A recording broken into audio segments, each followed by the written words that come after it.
Let's go. Ask me anything. Number 16. Welcome back, or welcome for the first time. I'm Coach Prez.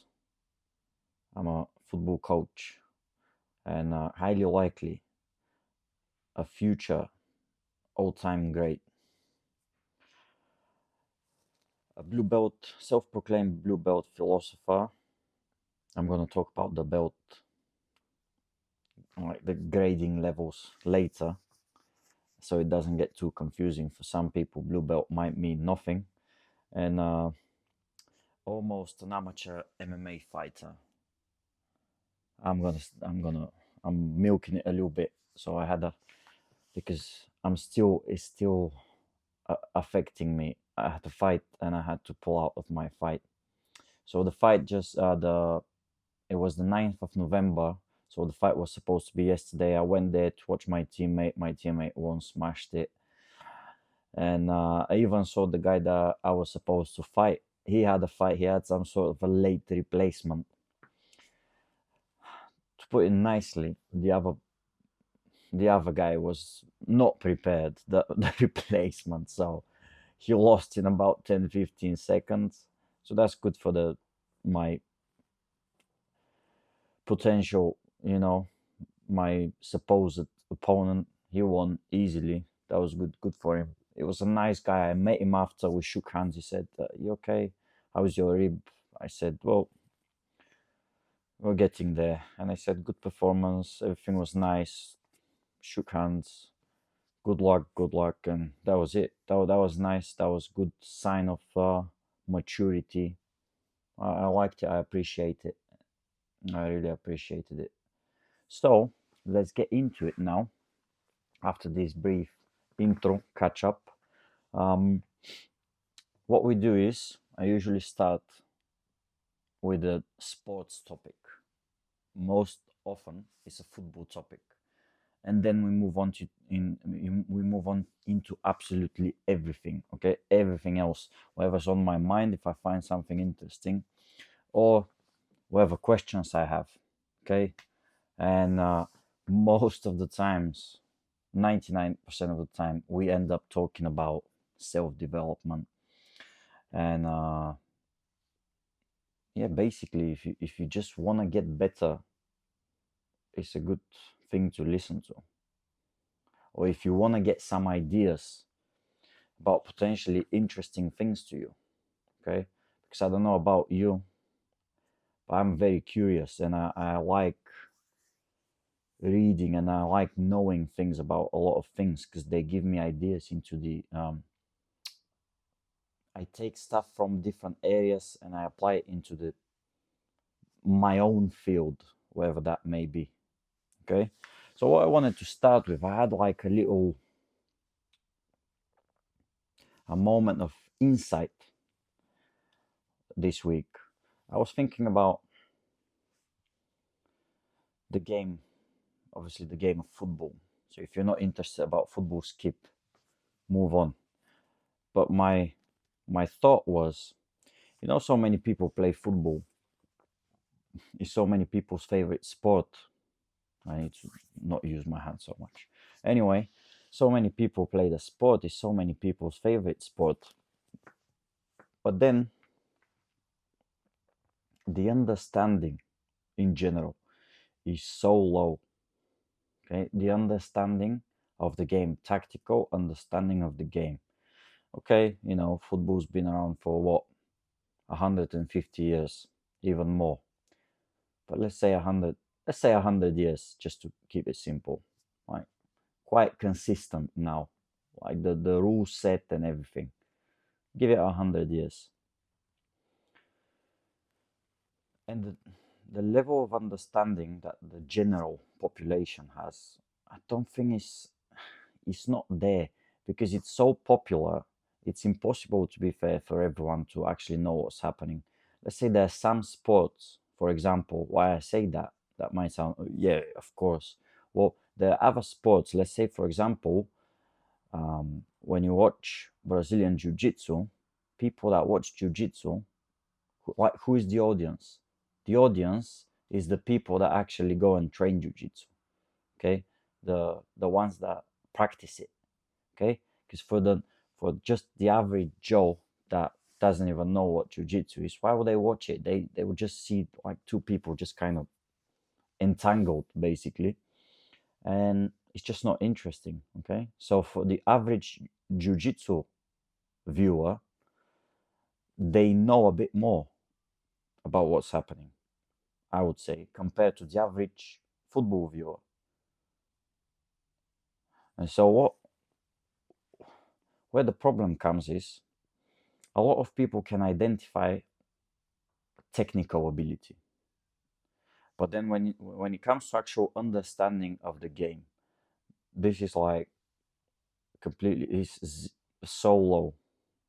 It's so low, and we don't have the basic understanding, just understanding of basic principles. Okay, and I think if this could get up to like a decent level, everything would be so much better. So many arguments would be cut out. So many players considered outstanding. Just everything is going to change. Forget about what I said about the players. The players, it's 50-50. That is difficult to judge a player as a casual spectator, to be completely honest, because you have no idea whether this player is actually doing the job that he's been asked to do or not. That's why.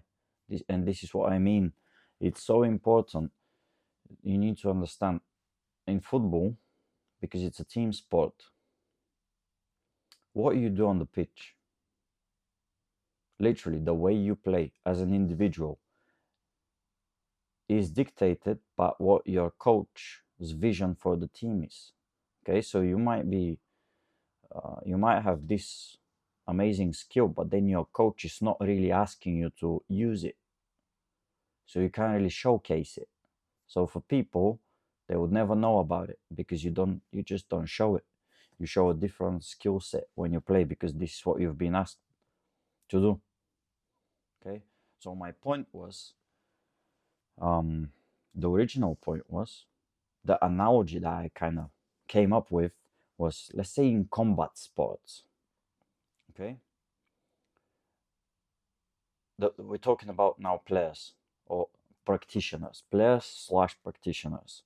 The combat sports practitioners, when you go and let's say you fight, you box or do kickboxing or whatever, like a combat sport. Let's say kickboxing or MMA, or yeah, let's say MMA. Okay, just because it's gonna be the easiest for me. All right. So when you come up against an opponent in MMA, you can kind of see what the after a while, you see what the other guy's strengths are. Yeah, and based on that, you kind of come up with a game plan. Okay, what is going to be useful against this guy? That makes sense. Let's say just the most basic, so everyone understands it. You're a tall guy and you're fighting a short guy. What do you want to do in that case? Okay, well, you want to use your height. You want to use your advantage. Yeah, you want to just kind of keep it long, keep him away from you, jab him, use your long range shots, boom, boom, boom. Yeah, keep him away from you. It's very logical, and you would know to do it. Well, compare that to a football match. Most players, they don't really, they don't understand tactics. This is not just the viewers, this is the players as well. Just no understanding of just tactics, because it's team tactics and no one seems to care about the team. This is the problem. This is a big problem for me. Obviously, people say, "Oh yeah, this is the coach's job." I think it's everyone's job. Even when you go and play with your friends, when you go and play 5-a-side, 7-a-side, I feel like it's everyone's responsibility to kind of understand. Hey, okay, guys, come here just for about 2 minutes. What do we want to do? Okay, just very like vaguely, just a very general idea. What do you want to do? How are we going to defend? Okay, this way. Yeah, no problem. let's do that, let's do that, let's do that. Yeah. But because it's a team sport, no one takes responsibility. And it's just, I don't like that part. In fighting, you come up against someone, and immediately, after a minute or two, you start working out, okay, this guy, this is good, that is good. Well, I counter this with that. So you kind of know. Yeah. You kind of start coming up with a plan as you go. All right, this is not working. Okay, that's going to work. Certain things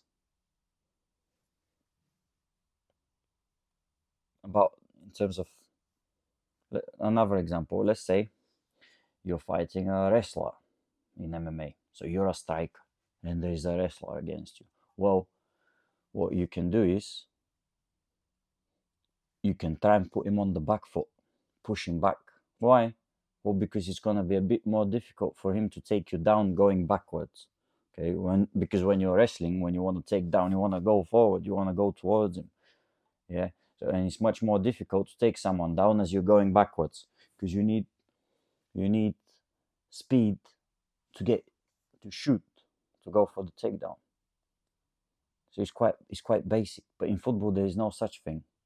In football, people say, "Oh, this guy's so quick," and all they know is, "All right, this guy's quick. I have to try not to let him turn." Oh yeah, but what happens if we're on the 11-side pitch and you've got space behind you? Or we need to drop deep. Well, to just too much. It's just too much. On an 11-side pitch, playing against quick attackers, for you to be able to deal with them, the whole team needs to adjust. But that's just missing. This is just missing, and that's what I wanted to say. In all these other sports, I feel like it's much easier. People are just more knowledgeable about tactics. In football, the knowledge the knowledge about tactics, I feel like, ends with time wasting tactics. That's all we know, and I don't think that's good enough. So that was my little insight that I had about people playing football. But then again, this is not even an afterthought in most people's heads. They're like, "Oh, this guy's brilliant. He's got a great skill, great this, great that." But no one can watch the game and say, "Well, it seems to me that this team is trying to do X, but player B is trying to do Y. So what is he doing?" That's difficult to spot. But if you know the game, you should be able to. But then if you're able to, you're probably a scout. So difficult, but if that's your game, if that's your sport, I feel like you have to know all that stuff. And not knowing that puts you at a disadvantage. Or maybe let's say it's not a disadvantage, but you're wasting a very big opportunity of gaining an edge. Gaining an edge. So yeah, that's my thought about it. That's what I think. This needs to change. What we're doing is, that's why I kind of help out. I make sure that my players, I'm trying to help out. I always make sure that my players know what they're doing as a team. Everyone, my philosophy is everyone should know everyone else's job, if that makes sense. So there is no confusion. There is no confusion when this is happening. It is this guy's responsibility. Okay, when the ball is there, you're supposed to be there and face him. If he comes out of position, you're supposed to drop in and cover.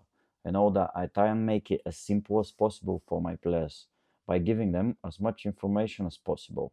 Because information is power, of course, and it's not just in politics, and it's just information is power in everything. The more information you have, the better. Very few instances where information could actually be a bit detrimental to your chances of success. Okay, and it's got to do with belief. Okay, sometimes maybe when you know too much, you're a bit disheartened. I would say this is the only case where having more information is less beneficial to you than having less. But yeah, now back to the beginning when I said that I'm a blue belt philosopher, because I've already kind of gone into fighting a little bit. So blue belt, what is a blue belt, guys? Let's just check. I know what a blue belt is, the second belt. Okay, belts, this is the ranking system of like martial arts. What belts we use, I think the most popular ranking system is the jiu-jitsu one, which is white, which is beginner. Obviously you have stripes like 1, 2, 3 stripes or whatever. I don't even know that yeah. So white, then you've got blue, then you've got purple, brown, black. Okay, white, you get your white one immediately. Then you've got your blue one after a couple of months or a year. I don't know. It depends how quickly you progress. Purple, maybe 2 years or something. Brown, maybe 4 or 5 years. I don't know. And then black, probably like 10 years for most people. So let's just see. There is a very nice, or I remember something like a definition. So, uh, who was it? Helio Gracie. I think he had Helio Gracie is the founder of Brazilian Jiu Jitsu. Okay, so he was the first. He's like the father.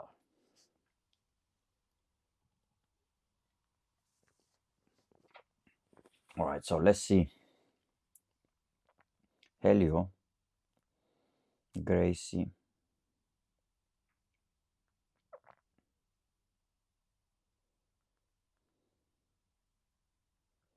Belt definitions.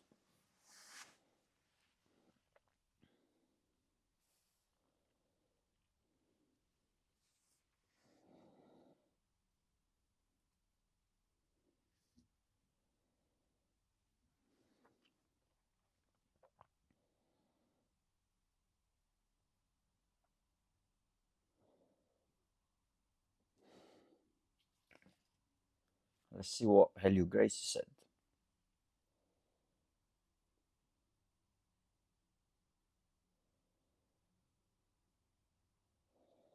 Unique belts.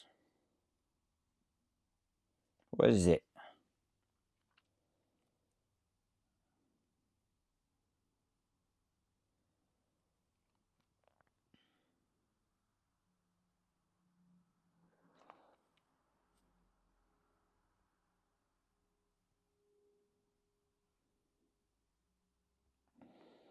Okay, it's not here.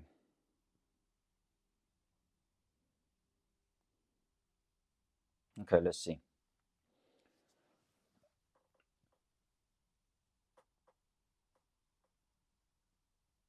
Blue belt, comfort in all positions on the mat, the streets, with basic self-defense with your health. But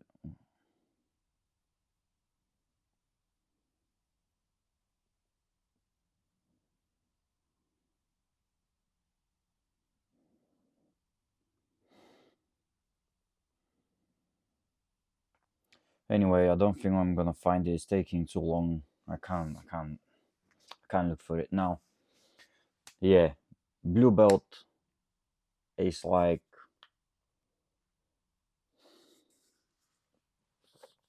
blue belt.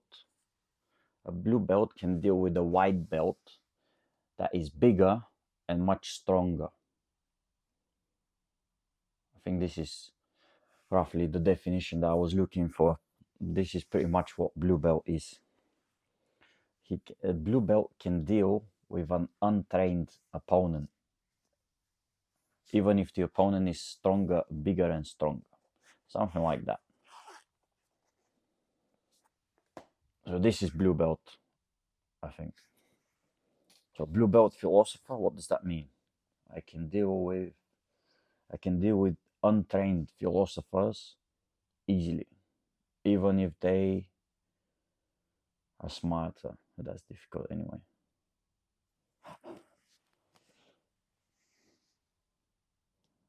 All right, let's get into the questions. What did we have?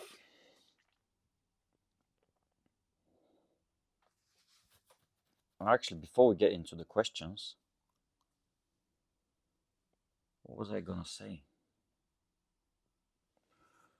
Because I had another insight, and it was about learning a skill. When you learn a skill, obviously, we just talked about football.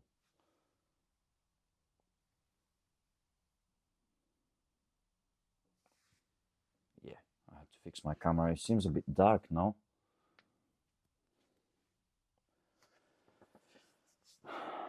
Yeah, I don't want to mess it up.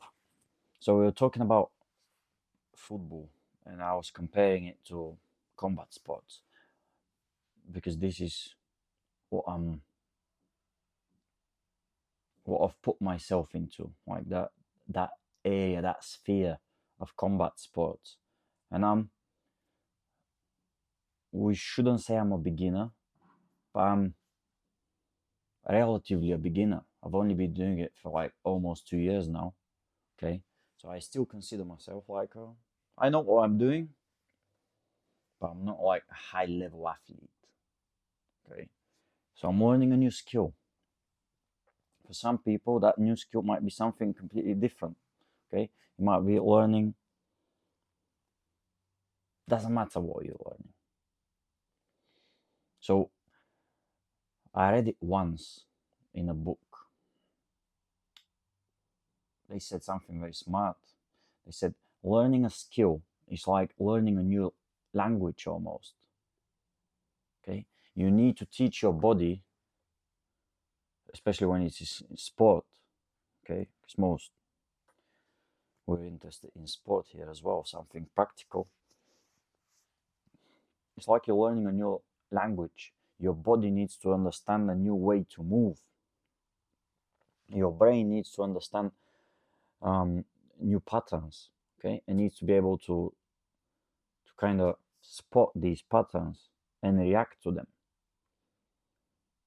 Okay, so when you're learning a new language, what you want to start with is you have to know the alphabet. Like, for example, obviously I'm from Bulgaria. When I was learning English, I first had to learn the alphabet: A, B, C, D, E, F, G. How to write down A, B, C, all the letters. Okay, then you go into putting them into words and starting to kind of be able to read, be able to write single words. Okay, learn this one, learn this one, learn that one.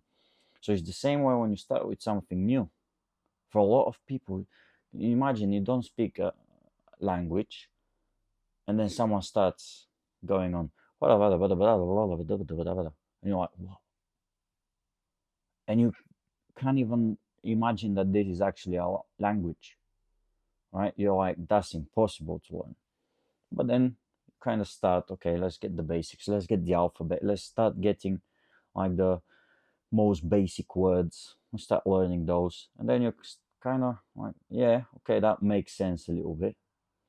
That's the same attitude that people need to have towards everything. Instead of going, oh, this guy's just so talented. That's just talent. Okay?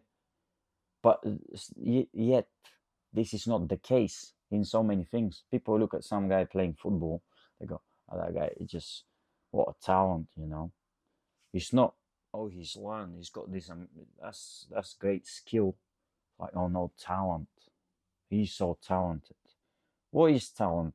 I've asked that question a million times, but I'm going to keep repeating it because I need to get this point across. There is no talent, it's just learning. It's just getting better. You're learning a new language. Remember, when you start learning a new skill, tell yourself it's a new language. I still don't speak it. I need to get fluent. It's going to take a little bit of time. Okay, so what you want to do is you want to learn the alphabet. You want to start with the most basic words. Okay, then you want to maybe make a sentence. Start joining these sentences. Okay, In the beginning, it all seems impossible, but sooner or later, you keep adding these blocks, the foundations, boom, boom, boom, and you give your brain a little bit of time to adjust, to take it in, yeah, to internalize it. Like for example, there was um yeah, there was an example with tennis.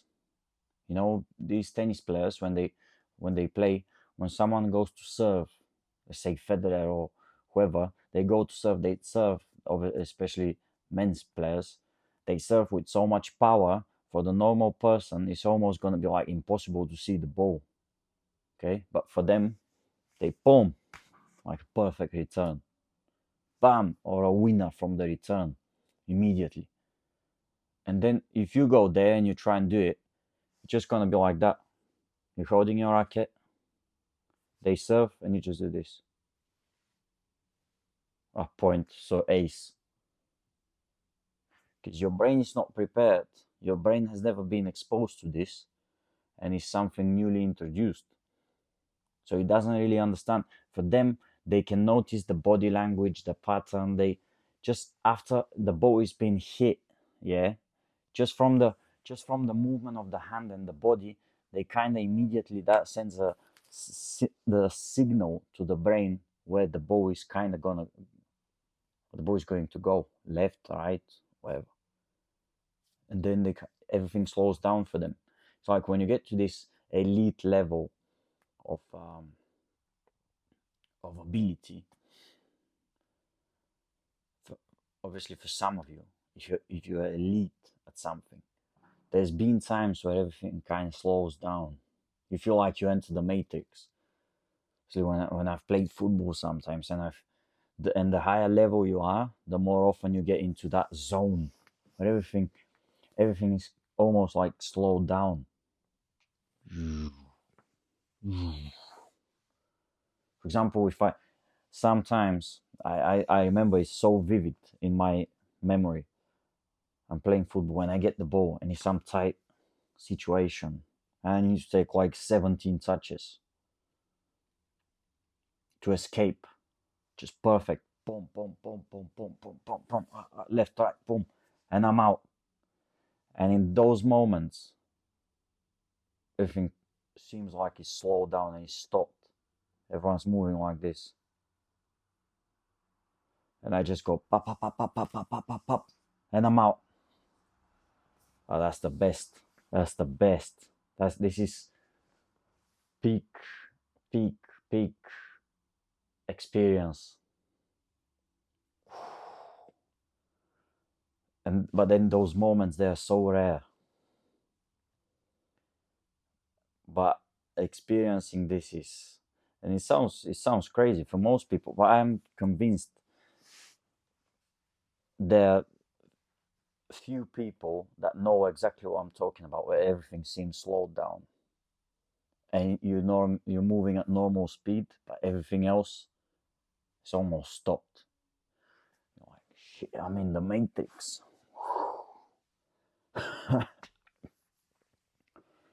that's that's that's a good experience.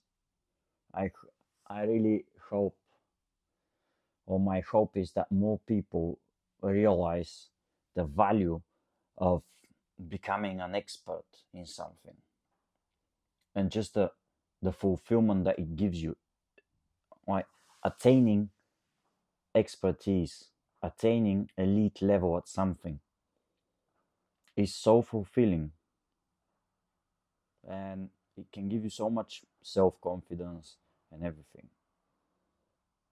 Just knowing I'm top level at this, I can do that better than most people on the planet. And just the enjoyment that you get out of practicing whatever you're good at, when you're very good at something, just the enjoyment is so much higher than just anything else.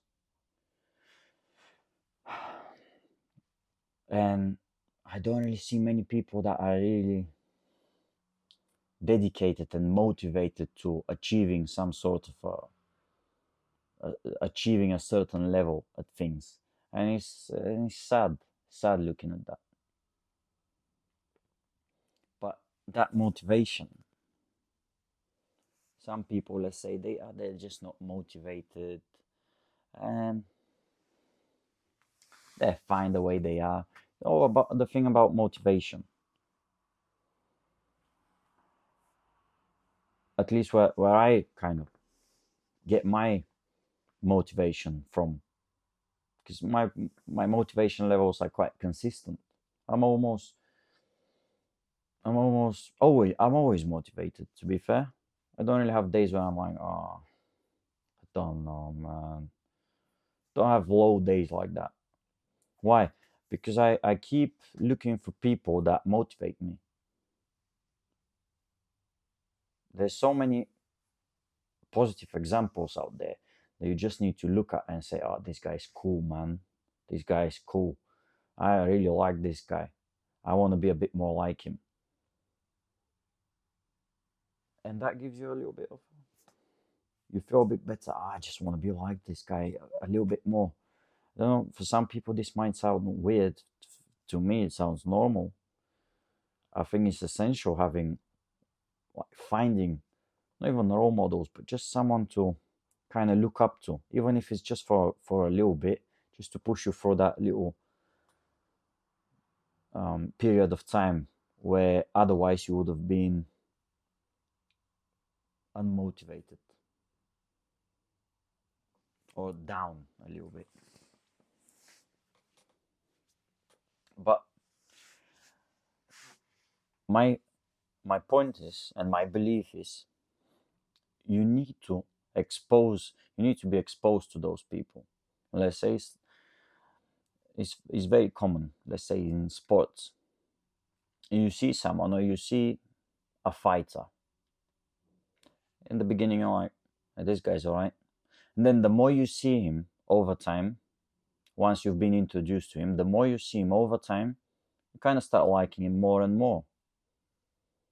The guy hasn't changed, he's the same person. You weren't overly impressed with him in the beginning, but then he kept popping up. He kept popping up. You kept seeing him. And all of a sudden you're, yeah, this guy's fine. But because you keep seeing him, he starts growing on you. So we need to appreciate our the human brain's ability to get attached to things that are available. Okay, to the things that you're surrounded by. Think about it. Think about how important it is what you're exposed to. The people that you're around every day, after a certain point, even if you don't really like the guy, okay, but you're with him every day, after a certain point, you kind of get a little bit attached to him. He kind of grows on you a little bit, even if he's the biggest idiot of all time, but you're with him every day. You're like, yeah, he's an idiot, but you know, he's not that bad. Your brain starts telling you this. I don't know the reason in terms of like natural selection and evolution and all this. Probably why? Probably because for humans to get to this point that we are now, you really had to work together with other people. And to work together with other people, you kind of need to care about them a little bit. And probably caring about other people that you're with makes you more likely to work. I don't know, something about this. You naturally get attached to the things and people that you see and that you're around. Okay, so if you want to get attached to different things, start exposing yourself to different things. That's the point where now you kind of have a choice. You have an option here. You can just go with the flow, or you can make a conscious decision. What do I want to be more like? Okay, what do I want to be like? In what direction do I want to push myself? Okay, and once you make that conscious decision based on where you want to eventually end up, then go on your phone, go on Instagram, and follow all those accounts or whatever that actually align with where you want to go. And you're going to start getting exposed to different things. Or say I said Instagram, people are going to say, oh, why is everyone has to do, why is everything got to do with, how many times am I going to mess up the sentence? Why is everything, why are you involving social media and everything? Okay, take it back. No Instagram. What? Your phone is in your hand most of the time. Yeah. A lot of people spend a lot of time on social media. So start following what the things that you actually want to get into. Follow a lot of accounts. Boom, boom, boom. This one, that one, that one. And then your feed is going to change. So you can kind of manipulate yourself. I've done that many times. I've decided I want to go in a certain direction. Then I'm like, okay, I need to start unfollowing these people. I don't really need to see that, you know. That's why I unfollowed on my Instagram. I used to have like Rolls Royce, Ferrari, Lamborghini, Porsche, all these car brands. And I'm like, why am I watching that? I don't really need that. You know, that's got nothing to do with me. Seeing these beautiful cars is going to do nothing for me. So I might as well just unfollow them. Make some space for something else that I actually need at the moment. Okay? Boom. They go out the way. Something else comes in. And instead of me looking at the cars and, oh, that car is sick, that car is sick, and just getting into cars for no reason, getting into supercars for no reason, I found something else, something that is actually useful. Started following fighters. I unfollowed all these useless cars. Also brands. Why am I following brands? Louis Vuitton, Versace, Gucci, all these guys. For what? Just to see what new piece of clothing they've got. Why do I need it? I don't need it. I don't care. You know, it's not the time for me to buy all these expensive clothes that I don't really need, because I don't need them. That's why I do not need them at the moment. Are they nice? Yeah. Am I still interested? Yeah. But do I need to see it? No. So I'm like, okay, cut out, because familiarity, the things that you're exposed to, they not only steal your attention, but they also make you think that they're more important than they are. So you need to decide what actually is important and start getting exposed to what is important. Cut out the rest, because gonna get attached to things that are not beneficial to you, and you don't want that. Another little rant. Insight. But you see, for me to come up with this insight about attachment, I had to spend time not wasting, not looking at useless things. Okay, so cutting out useless things made some time for me that I used for, thinking. Thinking is good. Just following blindly is not so good. You want to take your opportunities. It's your decision. Motivation, as I said earlier, I don't have the motivation. Well, what are you exposed to? If you're exposed to rappers and all these guys that are useless pieces of crap, they're not gonna benefit you at all. Don't look at these guys. Fuck.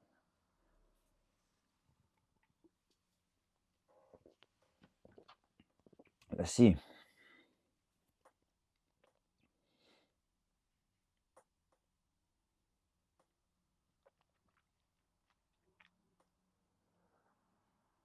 What questions do we have?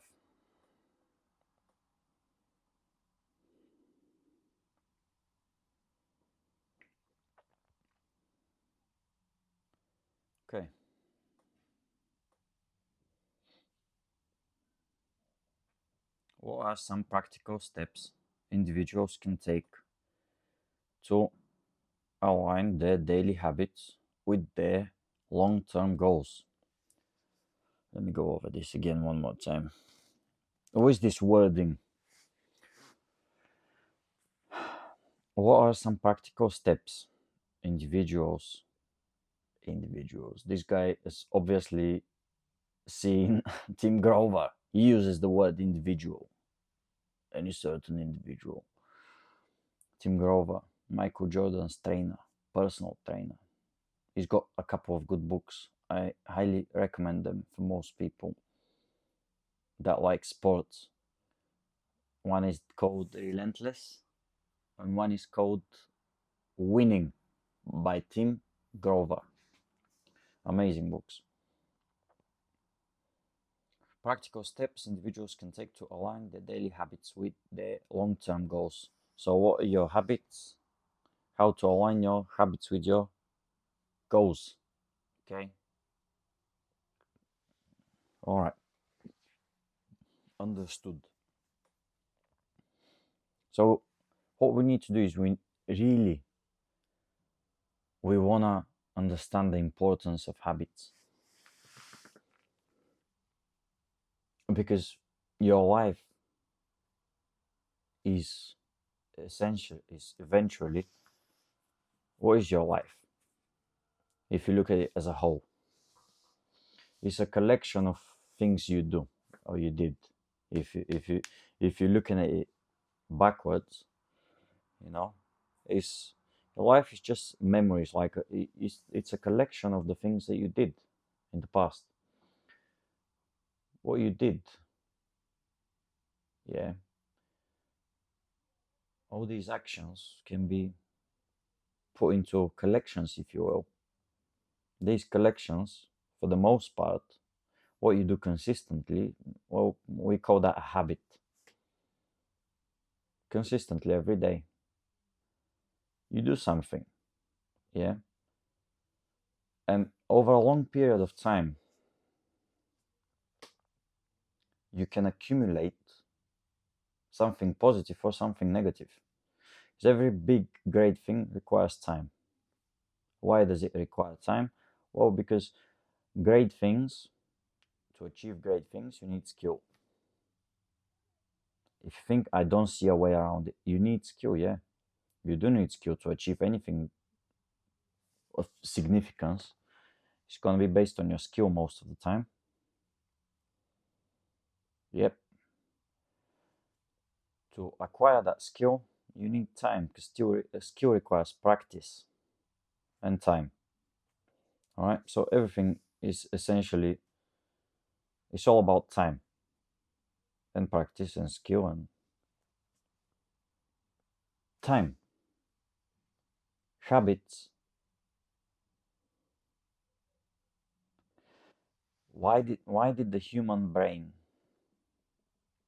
evolve to the point where it made it so easy for us to generate habits? Let's think about it. I'm not sure. I'll just give like my own thoughts at the. I'm giving my own thoughts at the moment. Habits. What's good about habits? You do the same thing, but then if you think about it, when something becomes a habit, then you don't really think about it when you do it. You just do it. You go and you do it. Habitual. So it frees up space. So it's kind of you program it. Once it's programmed, it doesn't require will. Okay, so I've mentioned it before. In a day, you only have so much willpower. You can say that's your mental battery. Okay, habits, they don't really take out. They don't really use too much battery. Okay, that's what's good about them. And then you have more battery left to do everything else. When you don't have habits, everything is new, pretty much. Well, not new, but it's different.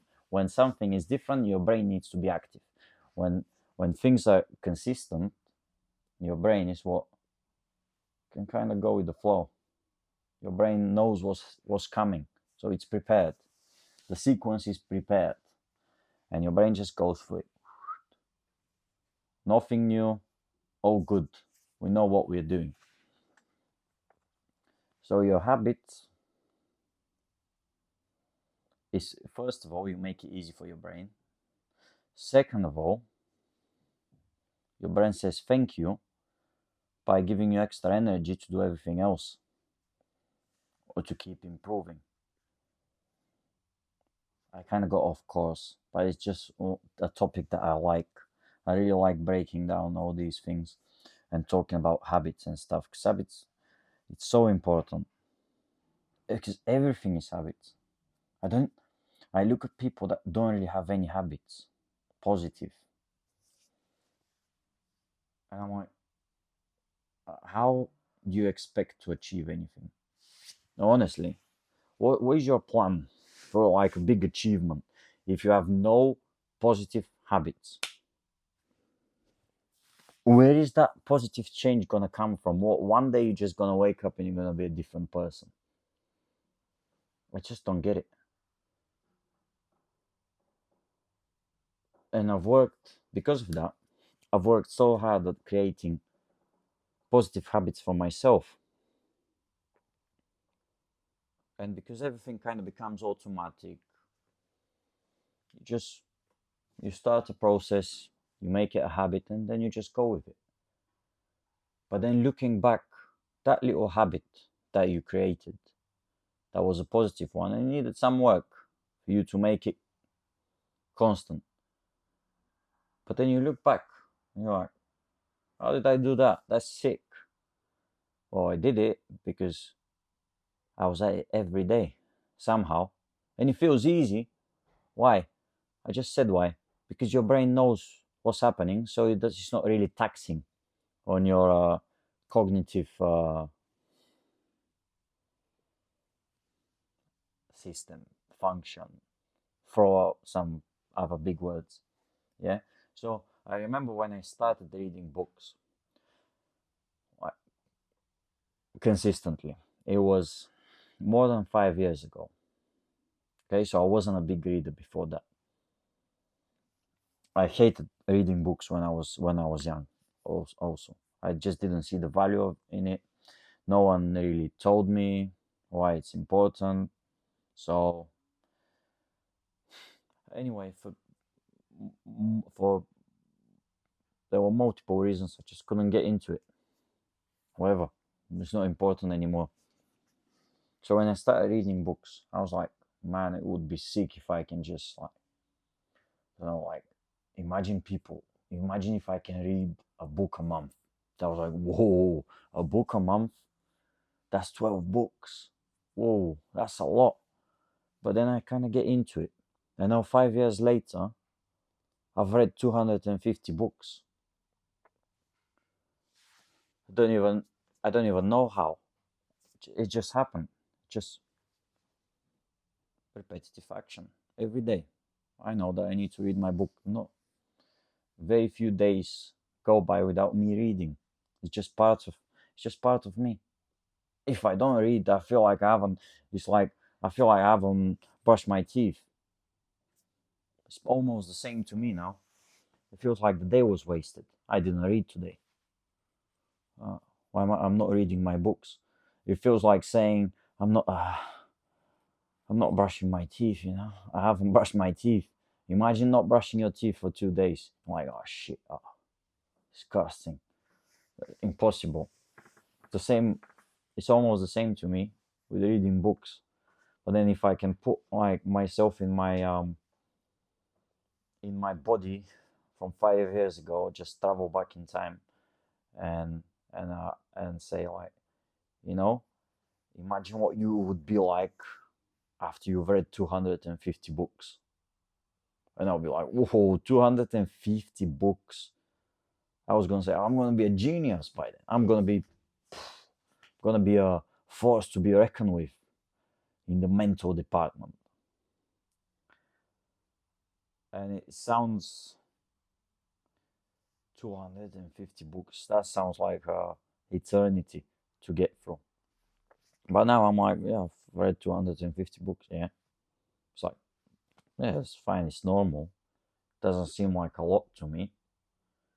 But it's a massive amount. 250. How many pages is that? If every book is like 300 pages, that's what, 75,000 pages? That's my. There you go, guys. You just witnessed elite level mathematical ability. Immediate calculation. That's what happens when you read a lot of books. You're sharp. Sharp. I'm sharp. Katana. The blade of the katana is always being sharpened. Let's see. Can we find another good question before we end this? 51 minutes in. We're moving well. Let's get one more or two more.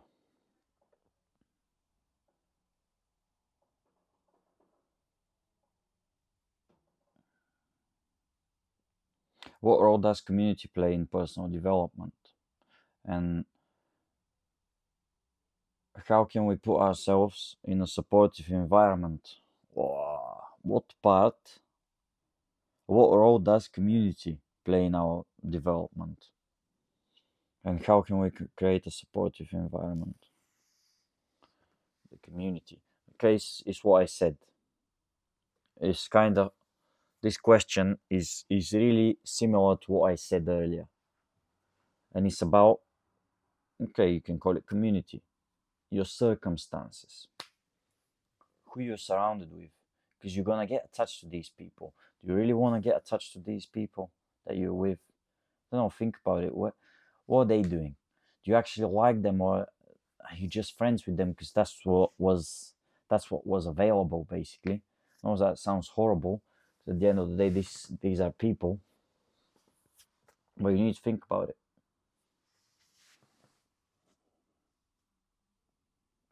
Do you actually like them, or are they just there?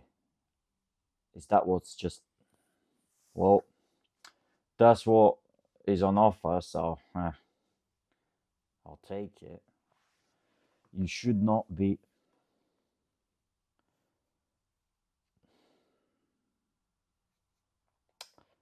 My general opinion on this topic is I would rather be alone.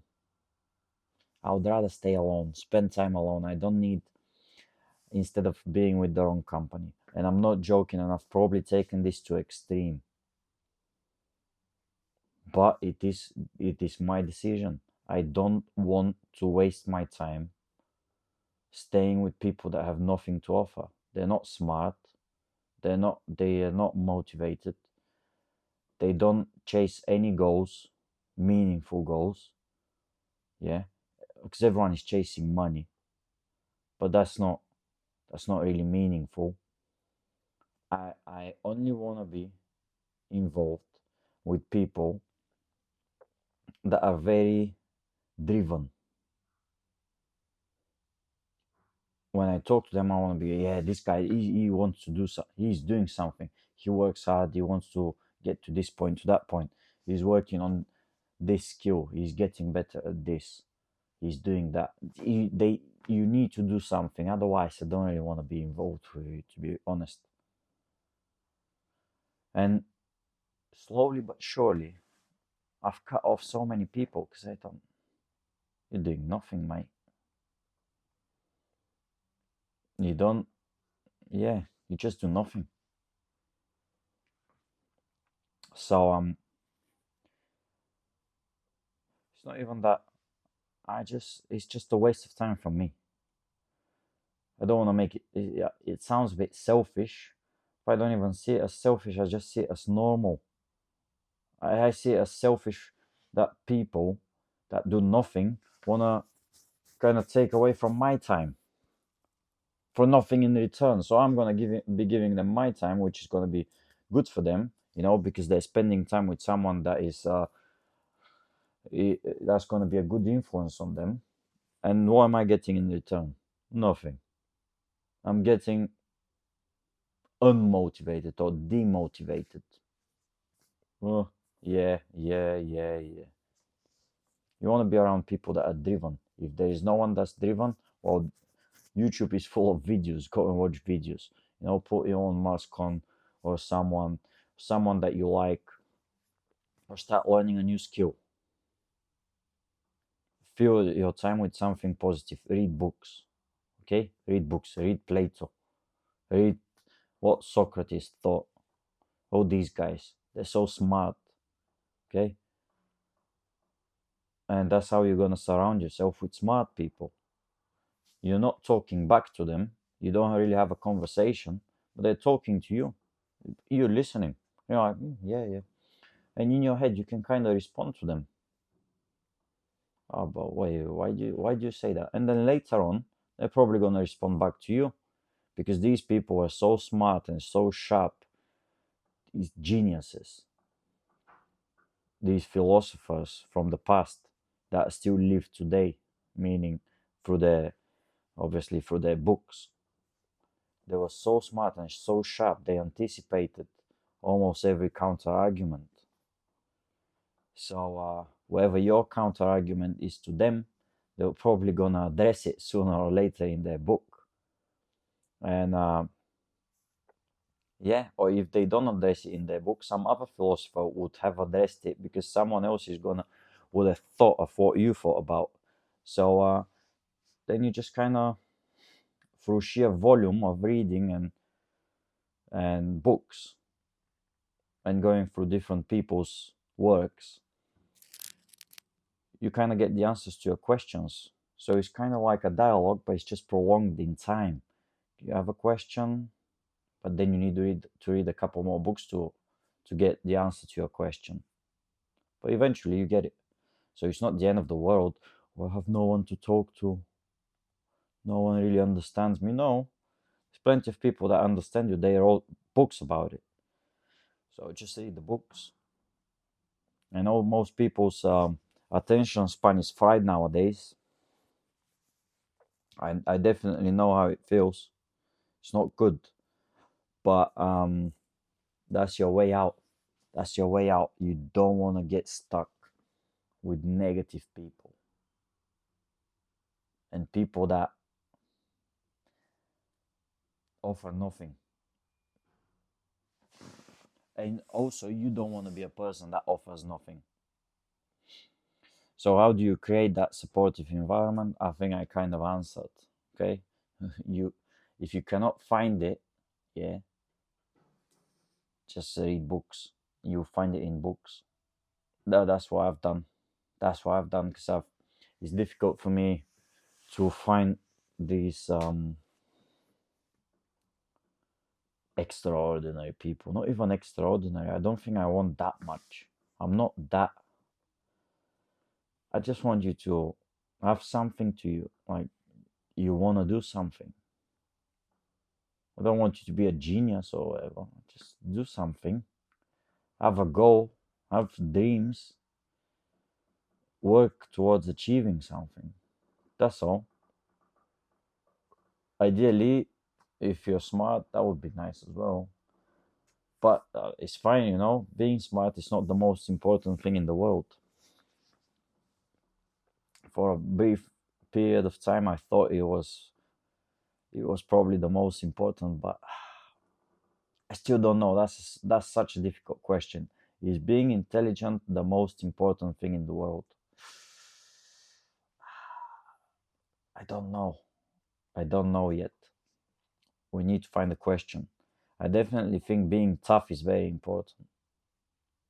Being tough is probably the most important. But then again, being tough, is that not just like toughness? Is toughness not a part of intelligence? Probably. Because I wasn't like born tough or like or whatever. I became tough by pushing myself in that direction. I realized that consciously I have to be tough. I want to be tough, and I pushed myself there. That through reading books and everything. The books that I read, they pushed me there, kind of. Not that I wanted to go there. Yeah, I put myself there, but I was you. Some people are tough first, and then sometimes smart, sometimes not. Sometimes, and then some other people are smart, and then their intelligence makes them tough. I feel like I was probably smart, and I pushed myself to becoming tough. That was probably my case. But then again, that's my point. Is tough just part of being smart? That doesn't mean that every smart person is tough. There's a lot of smart pussies out there. A lot of smart people are very soft. Especially, I feel like when you get to you have like certain level of intelligence, like let's say a little bit above average, like 115 IQ or something like that, which is maybe like the intelligence that is required roughly. You're at that level if you kind of have graduated university. I saw some sort of definition once. It was something like that. Where you've graduated university. This is like, okay, you probably have like 107, 10 or 15 IQ. You're somewhere there, probably. I mean, because you've had the ability to graduate university shows that you're somewhere there. Obviously, many variables, that's not really a good definition and description, but let's use that. So you're just above average in terms of intellect. And these people, they do everything just to find comfort. Okay, and they become so soft because of that. That the smallest thing, oh my god, my coffee today is cold. Oh, I can't drink cold coffee. Oh my god, become the biggest pussies I think over there. Honestly, and everything done is just because we're looking for comfort. We're looking for comfort. This is the lowest level of toughness. It's like middle class, somewhere in the middle class, wherever, just above average middle class. Ugh, it's horrible.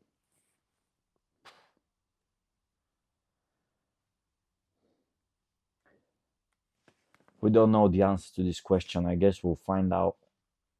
I'll be thinking about this now. I need to make a study of toughness. Where does it come from? Is it all about being intelligent? Maybe it is. Maybe it is. We'll find out. That's it from me today. Ask me anything. Number 16 is completed. And we move on. Look, my hair grows, time passes, we get better at podcasting. We just get better at everything. We're moving on, continuing the progress, the journey, which is ultimately what matters. Week to week, we work to get better. That's what it's about. That's what it's about. All right. Thanks for watching, and I'll be back next week.